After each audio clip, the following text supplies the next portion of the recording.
Hello, Scream Demons, and welcome to the Screams from the Basement podcast with Sam and Casey. I'm one of your co-hosts. Hey, I'm Casey. And I'm Sam.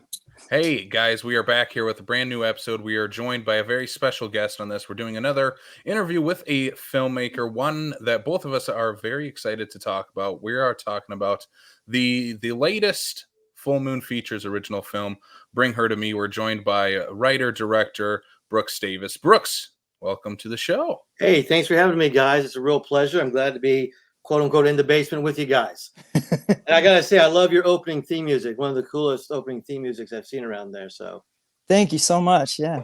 Awesome. That was 100% before an episode. Yeah, that was what Sam actually put that together. Oh, awesome. Great work. Thank you. Thank you so much. Up, in case the cleaning guy might bust in the office with a vacuum. So heads up, that could happen in any minute. Special surprise guest like the cat. Yeah. So if we hear you yell "go away" to someone, it's just the cleaning guy. Yeah, exactly. That's all it is. Gotcha. Awesome. So we're here talking about Bring Her to Me, the latest, like I said, Full Moon Features film streaming right now on their app. Brooks, tell us a little bit about the film. What's the film about? I mean, if people are coming into this almost completely blind, maybe had not heard of the film, what's Bring Her to Me about, and what's the concept for the film? All right, good question. Essentially, the film follows a young woman who, as the film opens, she's having these dreams, nightmares. They keep escalating, per se. And finally, she ends up going to see a friend who kind of says, hey, I might know someone who can help you out, interpret what they mean, what's going on, maybe get rid of them, per se. And so they get together, and long story short, these people may not be as helpful as they seem, at least not for our main character, Mara. Because what happens is Mara will eventually follow these dreams down the quote-unquote nightmare rabbit hole and find that there's an evil demon waiting for her. And I don't want to give too much away, but all kinds of creepy mayhem will ensue from there. So it's just kind of about dreams, nightmares, and beautiful women on flying beds. It's a good summary. Yeah, we both got a chance to watch this. We really enjoyed the fact that it feels like a throwback to like classic Full Moon. Definitely gave vibes of like that subspecies head of the family type of era that we love so much. So what was the germ of the idea that led to Bring Her to Me? What sparked the process for it? Oh, well, as any good B movie begins, Charlie, my boss, called me in and said, okay, I got your next project for you. And I'm waiting to have a script put in front of me or whatever. And he just hands me a piece of paper, just like this one, classic, Bring Her to Me. So it was the classic, here's a poster, here's a title, go figure it out. And that was it. So I was like, okay, awesome, new movie. And I, being a Roger Corman fan and that kind of crazy energy of artwork and go make a movie based on that. I love the concept, love the idea. So from there, that began about a year-long process, give or take. And I think the main thing when I saw that image, girl on a flying bed, because that was one thing Charlie was very adamant about. I don't care what happens in the movie. I just got to have two things: a flying bed and boobs. I'm like, okay, I can do both. Yep. So first thing I thought of was dreams. We've got to do something because I see that picture. You're in a bed, you're flying. Dreams come to mind. How can I work that in? Plus, that just is a great narrative to play around with all kinds of stuff. You're not harnessed to reality. You can play with the film, the editing, lots of things you can do with dreams. And I definitely did not want to do like the traditional wake up from the end of it. Oh, it's just all a dream BS. No, I wanted to really do something cool and creepy. And like you said, it felt like a throwback. Mm-hmm. So I started looking into like incubus lore, stuff like that. Did some research like on sleep paralysis. And I started drawing elements from all of those. As you'll see, the incubus is kind of formation of the demon character in the movie. The old woman is kind of, I read, where in sleep paralysis, dreams, nightmares, old hags visit you, shadowy figures as old hags. Like, ooh, that's a great image. Let's do that. So I kind of cherry picked, maybe made my own stuff. And another thing, generally speaking, I had maybe about half the budget of the usual full moon movie. So I Oh, knew, wow. okay, odds are stacked against us with a full budget, let alone half the budget. Mhm. Yeah. So I really wanted to do something that was very simple, very pared down, real nuts and bolts, meat and potatoes. So I said, okay, how many people do I need? Okay, I can do it 3. Okay, 4 for a demon. He'll be kind of half the movie. And treated it like a stage play. I think I was Yeah. actually was Nice. watching like the Hateful Eight with that Tarantino did, and that being set within that cabin for the whole movie. Like, okay, let's set this like in an apartment. How can we do that?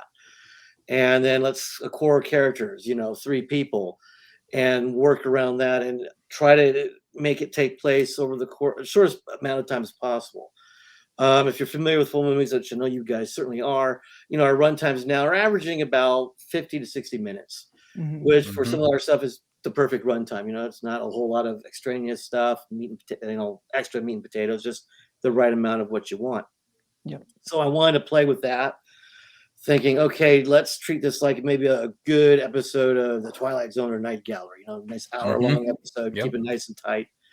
So all the ideas started forming, and then it went out to screenwriter Kent Rodebush, who I worked with on the Gingerweed Man, and has written several full moon movies, lot more of the comedies. So we were both happy to do something serious because that Mhm. was my main thing. Is I wanted to do a really serious horror movie that kind of blended all the elements I liked. A little of this, a little Italian Argento, Mario Bava, a little Carpenter, a little the full moon thing. Meridian was a big inspiration. I thought, okay, let's Mm. get that Meridian vibe. The character Raz, he was kind of a little Castle Freak inspiration with the look, the bandages Yeah. and little Mhm. things like that. So Kent delivered a script that took place over 3 nights, and it worked. It helped because it was like, okay, how do we do this? Okay, we found a way. My only thing was it kind of took too long. 3 nights was a little too much, got a little repetitive, so pared it down to the 2 nights that it is now. So you kind of have a first and second half kind of a thing. So you have kind of your build up, your setup, the first half, then second half, we already know what's kind of happening. So let's just throw the shit against the fan and see what it splatters on the wall and have a good time with it. Nice. And I thought that would help with the pacing because a lot of times, these movies either, just in general, movies either they're too short, there's not enough, or they're too long. You're like, oh my God, did you really need that 30-minute, sequence or whatever? Mhm. So I really wanted this to feel nice and tight. You weren't looking for more info. You're just getting just enough to get wrapped up in the story, sucked in, and it's over. You're like, oh, hey, that was great. Let's go watch it again, hopefully, or something along those lines. So yeah, I've got the script done, the casting underway, and then yeah, we had our little 5-day shoot, and boom, off we went. That's pretty much how the whole thing happened.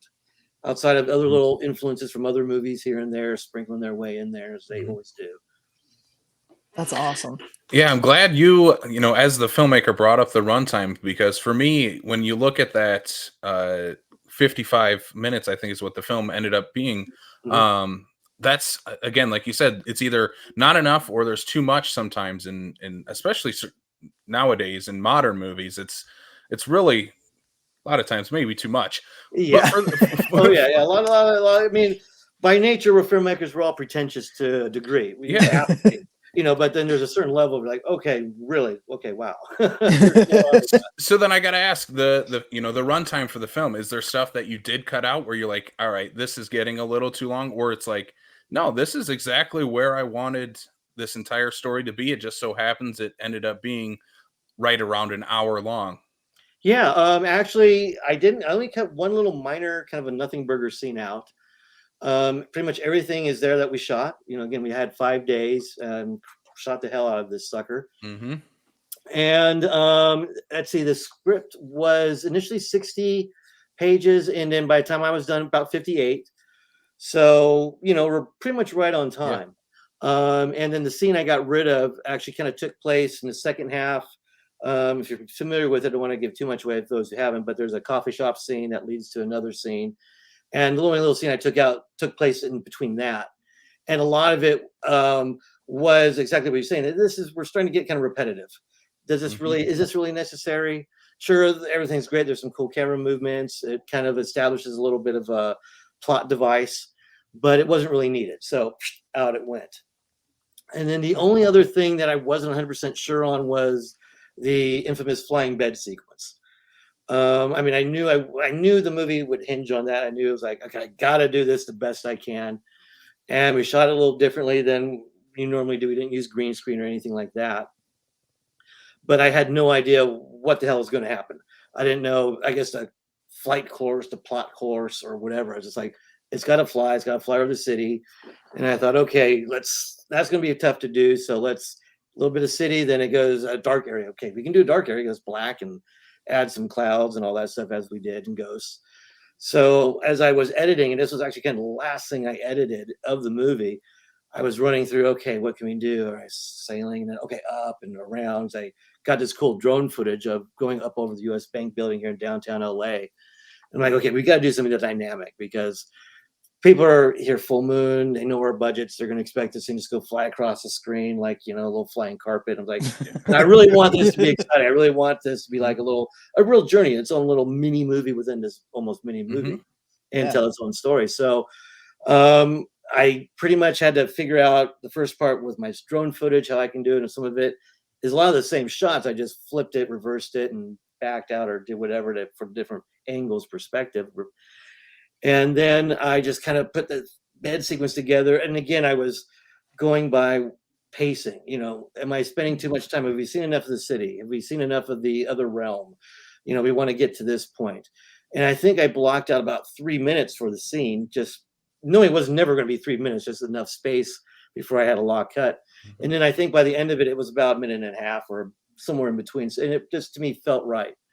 And that's generally what I go by. And it's sort of, knock on wood, never failed me, is if I think the scene's starting to drag a bit for whatever reason, generally it is. And usually, like, I'll submit it for Charlie for notes. And I'm like, okay, I'll leave that scene. I like it, see what happens. And again, I was looking for run times. I think the original run time of this was more about 58 minutes. The only other thing I kind of trimmed down was some of the end scene with the girl and the demon, the lovemaking stuff. And not to scare viewers and cut off any of the good bits. The only stuff I really cut down was there's a lot of making out leading up to the good bits. So it's kind of really, as you guys have seen, trying to draw out that finale a bit more. And I realized, okay, I love these beautiful shots and what I was doing with them, but okay, we've seen them kiss. Okay, we've seen them kiss enough. Okay. So that was even kind of Charlie's first note was get to the boobies quicker. Let's do this. Okay, makes sense. So that went. So again, it's just really, I guess, comes a personal filmmaker choice what they find is working with their pacing, what's not. A lot of people I love, and I'll watch their movie, and you could speed things up. I mean, good example. Let's say Martin Scorsese, The Irishman. I love his movies, but that was a movie like, okay, 3 hours. Let's speed this up. I mean, I'm growing old with these guys at this point. Do something. So again, I just go by what do I feel the scene is dragging. And I know, like with my first film, Gingerweed Man, the first cut of the first half of that, I threw everything I shot in there. Every line of dialogue and everything. I thought, okay, it looks great. And I realized, I had to cut 7 minutes out because it's like, there's a lot of fluffy flu. And okay, we've got the point of this with that dialogue. We don't need to repeat it. So I started training myself a lot, which is now irritating. I'll see a lot of movies like, okay, you've said that point before. Don't stop saying it, or find a different way to express it, this new character or whatever. Because us as the audience, we got it 15 minutes ago. Stop explaining it. Do something. Be efficient about it. Yeah, exactly. It's just to me, it's just being smart how you write. Right. I think a lot of people think, cool, I got the programs, I'm writing, I'm a screenwriter, which yes, you are. But I think there's sort of an art form, and why I like Shane Black and Quentin Tarantino and their scripts is they take familiar stories, settings, trappings, characters, and flip them and do something different with them. They'll take a staple character and say, well, he's a different type of guy. He's a PI, but he's a different type of PI or whatever, and that's what I want to do with this was, again, not kind of give you this quote unquote stereotypical full moon characters, but some characters that you felt were real, like, oh, I'll see that person down the street and they're not doing crazy taglines or whatever, that's just very real. They're being menacing and going through this little horrific journey together and treat it cool like that. Yeah. Absolutely. I was gonna say, as an audience member, the pacing is spot on. It's perfect. Oh, thank you. There's never a dull moment. It always keeps you going, keeps you interested. And honestly, like as we were talking about this here, I kind of forgot there's only 3 characters in this. Oh, Yeah. good. Yeah, no, Because it doesn't make you think about that. It makes you think Mm-mm. about the characters themselves, not how many there are, more about their relationships and how they interconnect with each other. So props on that for yeah, thank you. me not even thinking of, oh yeah, Well, there's no, I only mean, 3 and that's characters in great the because movie. Yeah. that's the type of stuff I like to hear because that was really the focus. Because, yeah, we don't have like, let's look at the coffee shop scene. You know, you would think there'd be people out there, and I'm like, no, where's my PAs? Okay, walk behind them. Yeah. Okay, exit the door. And I'm doing all Yeah. that. But even then, that gives you a little bit of feeling like, okay, there's more here. Yeah. Because I'm sure you've Right. seen a lot of low budget, micro budget movies, and we all know the odds against them, the budget parameters. So you're not expecting, Steven Spielberg level stuff, but at the same time, you're like, there's more ways to be inventive. You don't need to shoot so flatly, or again, like I said, draw things out, or there's ways to make things look spectacular with a camera angle, something in the foreground. Mhm. Again, going back to the coffee shops, I've had a few people that watch it and they come back and say, I really like how the donuts were arranged. That was so different. Mhm. My eye caught the donuts. So it's little things like that if you catch, like I say, the dynamics between the characters or the way the shot's set up are little nuances. And most importantly, that helps you just get thrown into the story. So again, you're not noticing deficiencies or you're not missing anything. You're just, I'm in with the people. And then what I love with this particular concept, it's not giving too much away, but there's actually more characters than just the 3. Everyone's kind of almost has a dual part in this. So it's like, Yeah. all Mhm. right, so I've got like 6 characters now. Yeah. Cool. I could double it up. And I liked that everyone could kind of have fun. They weren't doing the same thing every day per se. And they could really have a fun with their characters. Yeah. Well, and that also brings up like the makeup effects in this. You've got the demon, you've got the, Mhm. like you said, the kind of castle freak inspired wrapped around the face. Um, how did you? I mean, you did this on a micro budget. How did you get those effects to look like as good as they did? Because Uh, they look Oh, incredible. Yeah, thank they you. do. No, luckily I know some of the best effects people around. Definitely work within our budgets. Yeah. Alexis, I hope I get her last name, Vanessa, I hope, and Oliver Poser. I believe I got his last name right too. Forgive me, guys, if I didn't. I'm not looking in front of me, but they're awesome. I've known Alexis for a long time. She just does like regular hair makeup, but she does amazing prosthetic work and whatnot. She did some amazing work on a film called Alien Planet that a friend of mine did, Alan Maxon, Mhm. a couple months ago. And she was one of my first calls. It's like, I need you on this one. And I knew my budget was going to be was already going to be low. And this is the first time I really produced a movie. So I was really hands on with how much money and where it was going and how it should be distributed. So that was a bit of a nightmare. But she gave me a good rate, and then I learned. I don't know why I learned it now, finally, but I learned the biggest problem was prosthetics is you've got to buy it for every day you're going to use it. You just can't take it off, put it on Oh, the Yeah. thing, and put it on the next day. That's what I thought they did, naive as I am. After all these damn full moon movies, I'm so busy. But anyways, I learned that. So the main thing was with the Raziel's character. I wanted kind of a deformed, ugly looking thing, but I knew makeup takes time. So I thought, Mhm. okay, let's use bandages. That will help cover up. So we only need maybe show a little bit. And then we don't even really need to clean up. We can just cover. So we don't have to blend caps or appliances, just wrap it up in bandages, glue it up. That might help us Yeah. save time. Mhm. But Alexis is amazing anyway. So she blended the shit out of stuff. Everything looked great in the time I needed, even faster. So she's amazing. So I ended up finding little prosthetic pieces and got like 3 of those for 3 days of him. With Abigail, the initial script was much more, a witch look, nose, warts, all that. And maybe in a perfect world, I would have gone for maybe that look of the witch from Legend with Tom Cruise, the green witch that comes out of the bottle. Oh, Oh, yeah. yeah. Yeah. She has, long fingers, nose. I would have gone for Mhm. that look, but I knew it couldn't. So I thought, okay, let's just, haggard old lady, kind of like Rob Zombie from Lords of Mm, Salem that made Yeah. Foster's. Yeah. yeah. What's worse than this dirty old woman coming after you? So that was kind of easy on her nose prosthetics. And then with the demon, I knew of course, because there's the whole erotic lovemaking angle. He's going to be exposed. He's not that exposed, but exposed enough. So I got outside help, and Oliver came on for a day, and that took about 6 hours to put him in, the half makeup that we did, which was good because the night before I was losing two of my actors, Abigail and Raz. So we had to go like a 16-hour day, make sure we got everything, which is like the ending of the movie. So the cast like left at 2 a.m. and I'd be back the next day at 11. So they had a nice like 6-hour nap. At least they showed up on time. They had 6 hours of nap while we did this demon makeup. And then that was, the prosthetics, body paint, and then a little bit of color correction that helped kind of cover up some of the, help blend the prosthetics with the body painting and stuff like that. Right. And then we accentuated the eyes digitally because I guess a lot of effects guys don't play with contact lenses anymore for liability reasons and health reasons. Put a finger in someone's eye next thing you blind someone accidentally. So they're very cautious. Like we'll show people, but we don't really want to touch them. So we went digitally for the eyes, which I think still turned out great. Yeah, but absolutely. no, I mean, this was a movie that really it needed to rely on good actors, good effects, and another factor, good music to help really sell everything. And we nailed all three. So I mean, I was really impressed with the effects. And anything I couldn't do is just because of the budgets. You just, just time and really time. One thing I think a lot of people don't realize when you get into these projects, the effects take a lot of time. You want to make sure they're done right. And then, God forbid, you do it and you got to do it again.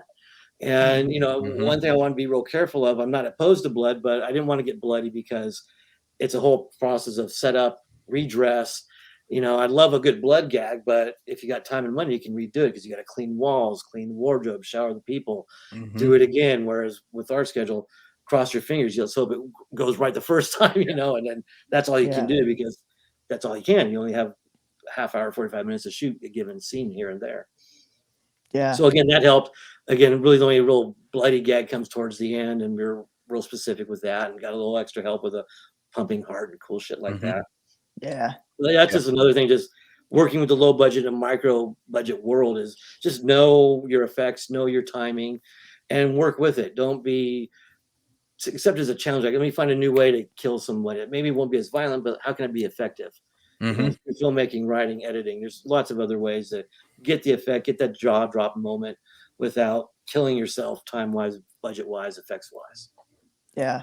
Well, I think, what you also singled out the music, which that opening score is such a huge component in setting the tone. Oh, big and time. It leading right into that opening nightmare sequence. Like the very first jump scare of the movie got me, and jump scares don't always get me, but like, Well, no, I'm with you. Jump scares, I love them. I mean, it's a tradition of a horror movie. I mean, you go to horror movies to be scared.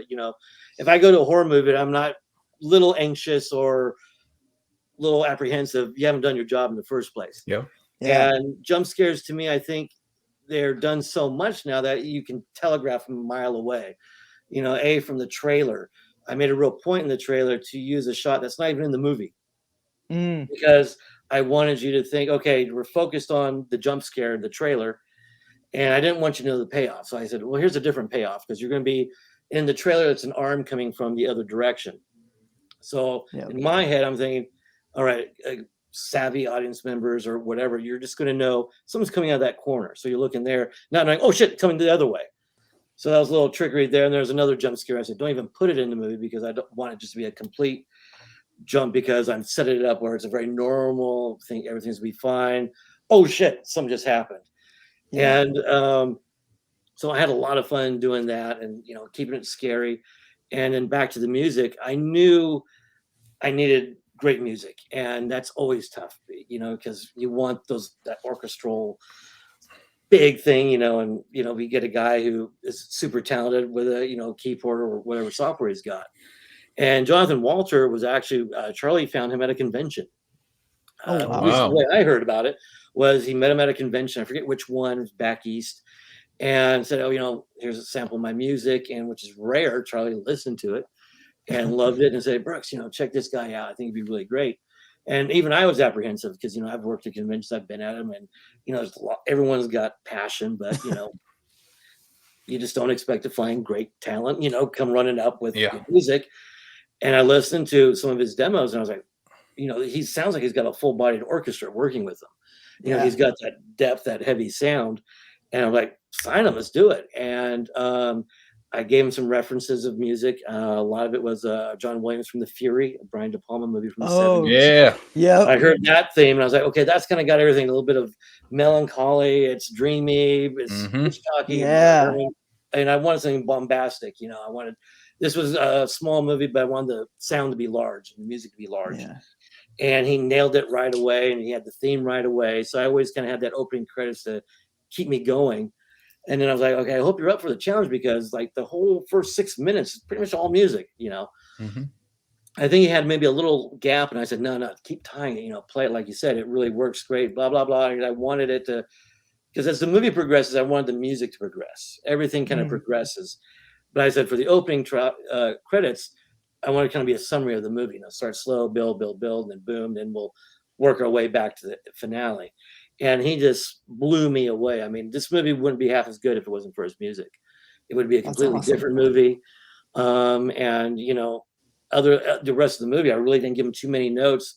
He delivered a sound. In fact, I think my only main note was, pull back. Don't use so much quite yet. Save it for the end. Save it for this part. You're giving me too much yet. You're blowing your wad too soon. Do the full blown thing when we get to the flying bed and to the make out scene and all this stuff. Twists and turns. Save it for that. And he, man, nailed it. So I think it's definitely his first full moon movie, not his first movie in general, but I think you're gonna see a lot more of him definitely when I'm working. But I hope a lot of people use him, because he just understands. To me, I love it because he just understood the movie and understood how the music plays with it. And it was just kind of a secondhand language. Like, here's your scene. Here's what I'm looking for. Boom. Okay, cool. Awesome. Mix it, Yeah. That's so cool. Yeah, I was really blessed. I think, again, knock on the old noggin of wood, you hear about all the problems movies have, and every movie will have its problems. We sure did. But for the most part, we were blessed, blessed with an awesome cast. I was blessed with a great crew that worked for, practically no money. I mean, our budget was so bad. I'm doing this wardrobe, I'm doing wardrobe. I'm steaming clothes between takes, helping set up the food, for lunch and stuff like that. But everyone came together, gave us 110%, blew me away. And then everyone in the post department, we color graded this thing for a week, sat down and like shot by shot practically, and got a great look to it. The sound came in awesome, about 3 weeks on the sound. And usually with a full moon movie, you've got maybe about a month, 2-month turnaround, which, is insane. And Gingerweed Man, I had less than a month practically. Jeez. So with this one, he was like, take your time, which was like, okay, cool. I'll get like an extra week. No, I got about 3 months. And I think it shows, because I could really sit and play with it, because a lot of the shots are manipulated after the fact, and I've digitally zoomed, rotated. You'll see there's a lot of subtle shifts in perspective, like when Mara's laying on the couch and Abigail, you'll see this frame shift a bit, like Abigail's looming over her. Towards the end, I just want to create a little psychedelic look, because I didn't have the camera equipment, or the one thing I wanted to do is have 360 shots, but the space I'm using was so short and compact, you can't get your camera really anywhere. So the wide shots we got are about as wide as we can go without being out in the street, with a telephoto lens. So a lot of the digital stuff in post, I was able to get the look or feel I wanted through that as well. Well, you nail the psychedelics at the end. That's for sure. Yeah. Oh, good. Well, yeah, it even helps too. I want to ask about your some of your other work with Full Moon too, because Bringer to me is kind of a different animal altogether from your other work. I mean, you've mentioned the Gingerweed Man a couple times.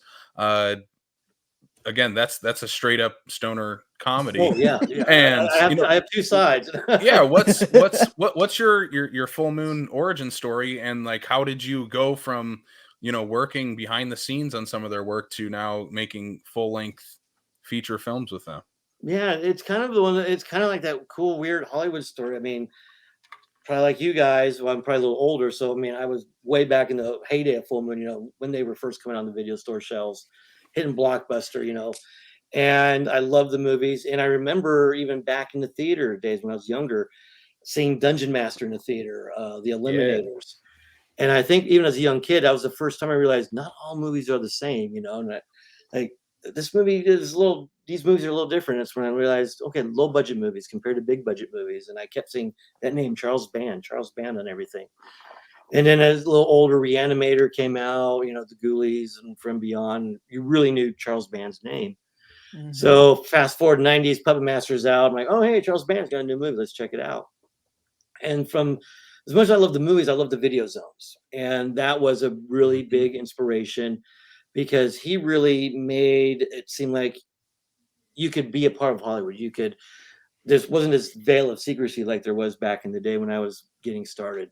It's like, this is how we do it. This is how we do it with our puppets. This is how we do it with this and that. And, you can do it too. And that's how you felt like, okay, I'm inspired. And so I would say I was probably 18, 19. And they had this kind of full moon contest or giveaway where certain fans could go to the studio, get a guided tour, see everything. At the end, there's Charles Band. It felt like very much Willy Wonka. You get this grand tour, and then at the end, there's Charles Band, falling down the aisle. And I love you guys and everything. It was so cool because, we saw like all the old demonic toys props, the life-size Jack Attacks and Baby Oopsies, the Beanstalks from Beanstalks and little animatronic ones and the real ones. And then you also had the Yeti skeleton from Primevals up on display. So it was like, that was like the Holy Grail movie at that time. Now it's done and everything. It was like, holy shit, the skeleton. And of course he was there, did pictures. And then again, fast forward some 20 other years later, I'm in the industry, working as a commercial PA production assistant, doing video playback, just freelancing, hustling. And I see an ad for, hey, do you want to intern at Full Moon Studios? I'm like, well, shit, they're still around. I didn't know. I haven't seen anything in a while. And answered it, went down there, and I figured, well, if I'm not working, why not hang out at Full Moon, see what's happening?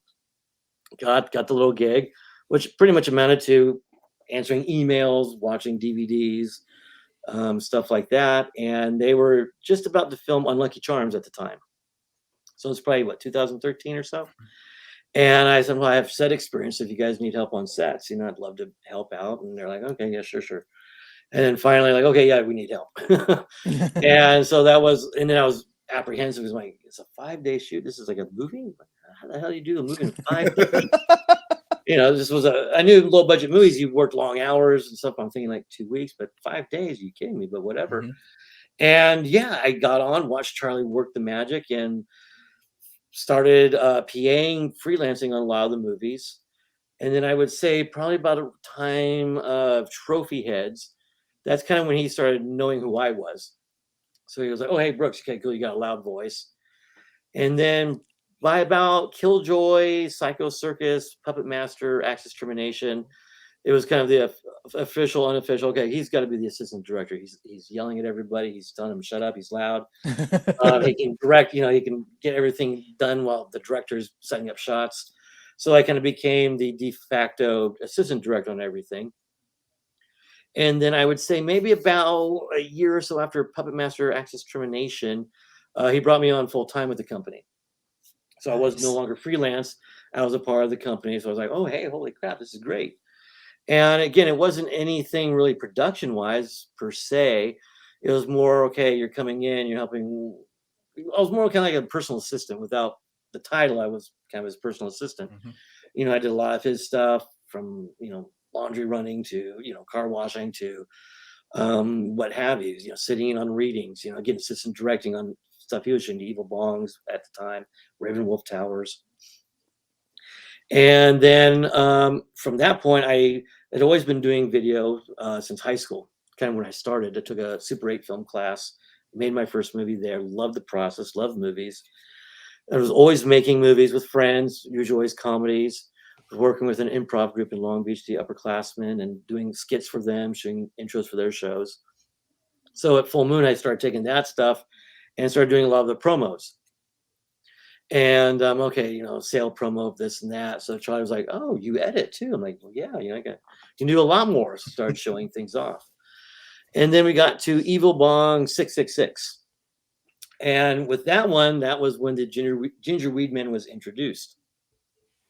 And normally, the reason I'm going through this whole story is normally when we would do the other Evil Bong movies or any puppet movies, I was always a script supervisor, so I'm reading the puppet lines with the actors. Mm. So since we didn't have the voices or characters there, and I got that. There was another intern. His name was Ian, who's unfortunately passed away. But I remember being on set with Ian, and he was doing he was doing the evil Bong voice, like what you talking about and all that stuff. And I thought that was cool and fun. So I kind of carried that tradition on, likewise. And so when it came time for the Gingerweed Man, there was no established voice. I'm like, oh, maybe this is my chance. Wouldn't it be great if I could pull this off? So I figured out a voice I loved. Then I got the script and it said, okay, it sounds like Boris Karloff, Frankenstein. Like, well, that's completely different than I had. What the hell are you going to do that? So then I started going, okay, let me get a British accent then. And what would Boris Karloff sound like stoned? And I think I watched like Mad Monster Party.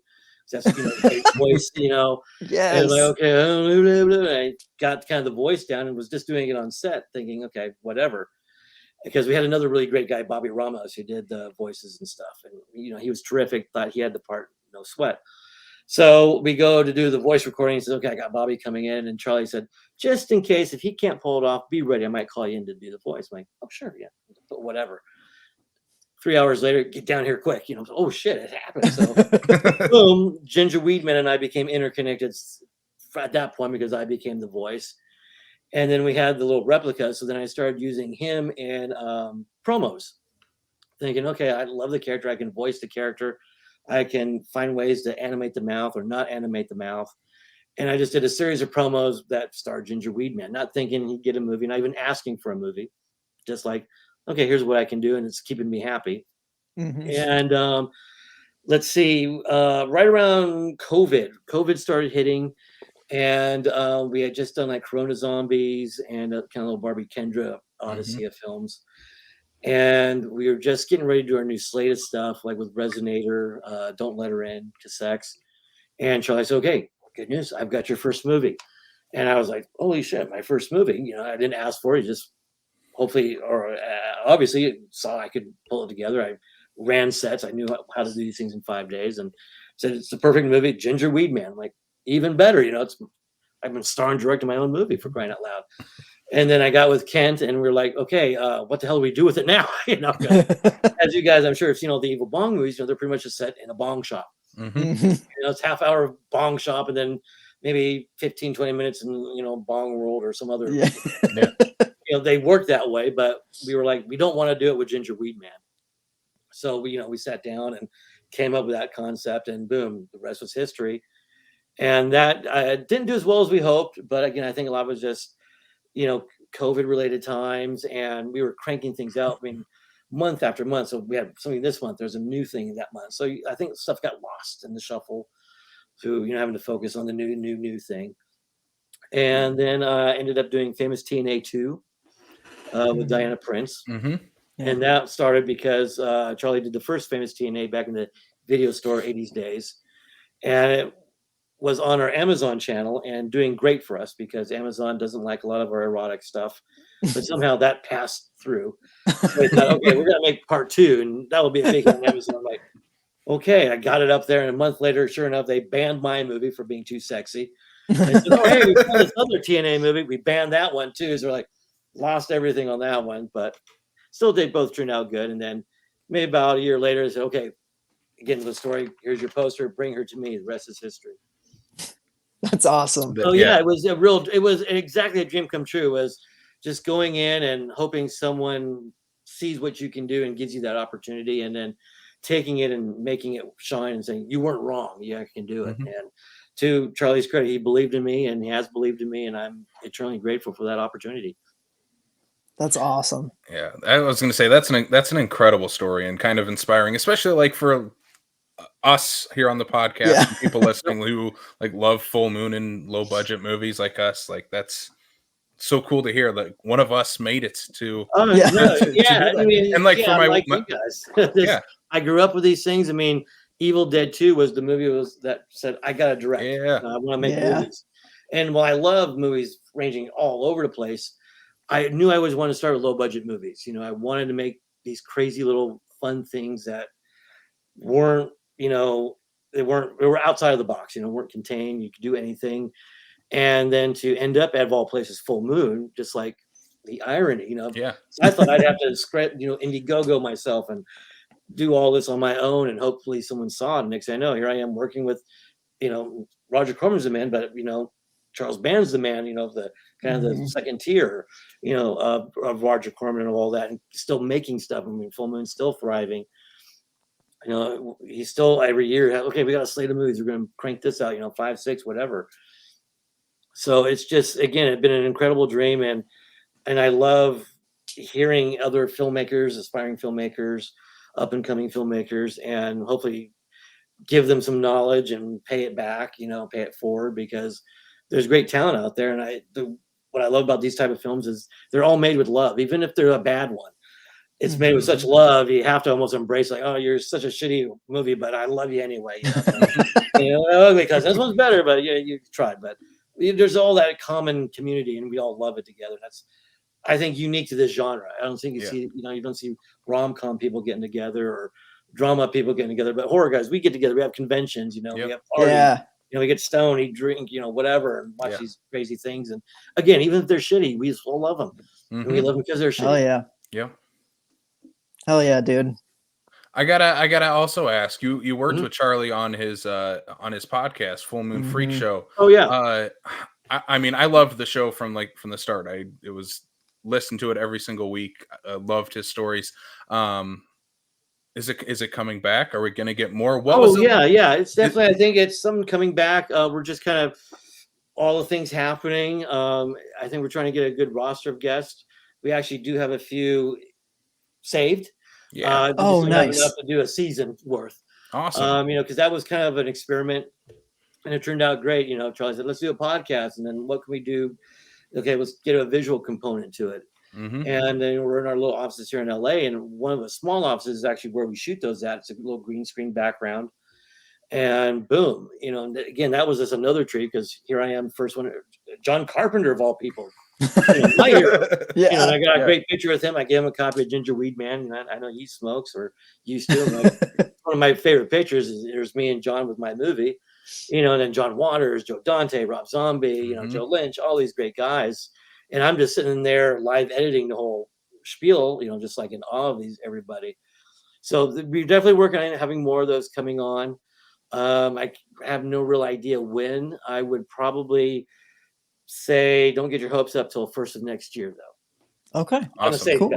Awesome. I'm just glad to hear that's coming back, because I was a huge fan, and it was almost like a video zone, but like just a podcast version of that, to hear all these stories. Oh, and that was half the fun filming them. I always love hearing a good Charlie anecdote. But then we got Roger Corman talking about all that stuff. Carpenter talking about stuff.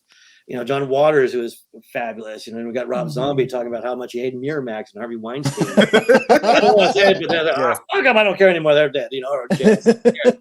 And I'm geeking out over all this stuff. So I love it. I hope we do more. He was trying to get some pretty big names involved, which still could very much happen. That's awesome. And then, like you say, I think one thing Charlie's always been able to do, and I think what has made Full Moon stand the test of time, is we've really been connected with our audience in some form or another, whether it's been through merchandise, where Charlie's always made a point to engage his audience, whether it's been the podcast or the now kind of infrequent Full Moon Universe episodes. Where it's more or less, here's what's new, but he's still making that effort to connect with you. And I think that makes a big difference. It makes you feel a part of the studio. And you don't get that with, I don't see Lloyd Kaufman doing that. You definitely don't see Blumhouse or any of these guys. Maybe they don't have to, but you don't have that charm. I love like William Castle movies, where he would have this publicity stunt or the theater stunt, but he was just a showman. And we don't have those guys anymore. And Charles Band is a great showman, and he'll come out and, he'll sell you sand in the desert. He's the only guy that can do it. But, it's just amazing to watch him do it and listen and have a great time. And so I'm hoping for more. So stay tuned for next year. I think you'll get your prayers will be answered. Awesome. Oh, awesome. Yeah. Awesome. Cool. Sam, do you have any other questions? I have just one more to follow up on. I think it's cool. Let's do the last. My last question. I'm gonna make it a two-parter. I'm cheating. Okay. I have two more questions. I'm here all we talked about Gingerweed Man too. My wife is gonna kill me if I don't ask this. Okay. Are we getting another one? She loved the film. She watched it with me, and she absolutely loved it. Tell your wife I love her. We have a new fan. There is no one more dedicated to getting a sequel made on this planet than me. Awesome. Anytime, any way I can do it, I'm going to do it. It's something I'm always dropping in Charlie's ear. As Awesome. much as I love deviating from the world of comedy, and maybe even goes back to another question which I segued from. But yeah, a lot of my stuff used to be comedies, and that was my forte. With Gingerweed Man, it was like perfect wheelhouse movie. Mm-hmm. And like with Bring Her to Me, like I want to go complete opposite 180. I don't want any funny business unless it was organically funny, like the little cocaine scene, stuff like that. I thought about at one point giving myself fake names in the credits for the wardrobe and the editing, but I thought that might be too gimmicky. I don't want to do that. But I love Gingerweed Man. I want to go back explore that world. I do have a great trilogy lined out that would have a second part with a great cliffhanger with a great third part finale. If we're lucky, we'll probably get one more movie where the whole kitchen sink will be thrown in. But but it is. I will, as long as I'm breathing, I will be working towards getting a Gingerweed Man sequel made. Cool. Awesome. That's my dedication. Even if I got to crowdfund it or scrape together myself, it's going to happen one way or the other. Awesome. I am glad to hear that. My wife will be even more so glad to perfect. hear. Well, that's awesome. Though. Keep watching every 420. Yeah. In fact, if you look carefully and Bring Her to Me, he does make a very slight cameo appearance. Oh. Pay attention to the lighter she's using at the beginning. Okay. All right. I mean, I thought about throwing him in there at one point. I'm like, I don't want to go too gimmicky, but he does make it in there subtly. Awesome. That's awesome. And then there's another point in the second coffee shop scene where you hear my voice off screen. Say, "Hey, can we need you in the back?" And I almost thought about doing the Gingerweed Man voice first. I need you in the back. Like, okay, no, that's going to cross the line. But I love hearing that. That movie is my first movie, and it's so near and dear to my heart. So I always love hearing people who love it and not just love it, but really love it. So that means a lot. Tell your wife thank you so much, and tell her I'm on a mission. We will get a sequel made. Hell or high water. I mean high water. Awesome. Last question then. I will leave you off with this one. Bring Her to Me, streaming now, Full Moon Features. If you're going to pair this movie with another movie to do a double feature, what movie would you pair this movie with? Good question. So many movies, I've mentioned Meridian being kind of a spiritual cousin. A lot of movies that influenced this one, Rosemary's Baby, just kind of the vibe and feel. Frank Langella's Dracula from '79 that John Badham did, stuff like that. But if we were going to go with one singular movie,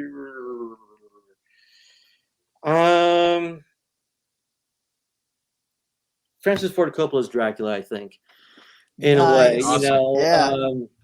Maybe it did have an influence on this one.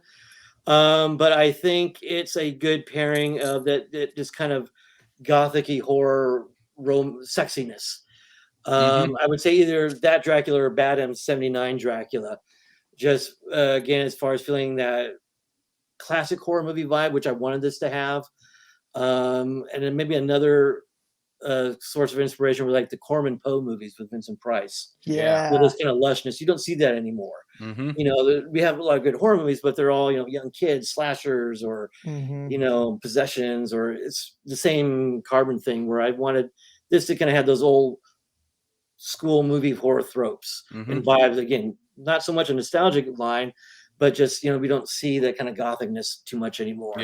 So I would definitely say, either of those two Draculas would be a perfect way to go with it and give you the same vibe and feel and, get you all horned up for later. Yeah, hell yeah. And scare you as well. Boobies and scares, it's what we thrive on. That's what horror fans love. Hey, it's the main recipe. If you don't have those, you haven't made a horror movie. I told my friend the other day, they just premiered his new movie, Isolene Pines. And he has a moment in the movie, and I was like, thank you for having an oh shit movie in a movie. So many horror movies, there's blood and guts, but after a while it's just all the same. Whereas this movie has one standout moment. You're like, oh shit, what was happening there? What were you thinking? I know you. Don't do that to me. So we need more of that, and I love seeing that type of stuff. So hell yeah. Awesome. Well, Brooks, thank you so much for joining us. Congrats on the film. You got two fans right here on the film, and we're definitely going to champion the movie to everyone else. But congratulations on the film. And thanks for being on. Yeah. No, thanks for having me, guys. I'm a big fan of your guys now, so I'll be promoting your good word, and I've been catching a little bit of your videos. I saw your big full moon episode. So you guys Nice. are doing great. Yeah. I love hearing, again, it's all about the fans to me. I can make all the movies in the world, they can get great reviews, but if no one's watching them, enjoying them, then I'm not doing my part. And what the hell am I doing? Mhm. And again, I love hearing everybody's reaction. So thanks for being you guys and being fans and always here. And anytime you want me on, feel free to call me up. I'd love to do it again. Heck yeah, Absolutely. we Thanks, will. Brooks. Yeah. For Thank sure. you. All right. Take it easy, guys. All Take it right. easy. Thank you. Perfect. See ya. Yeah.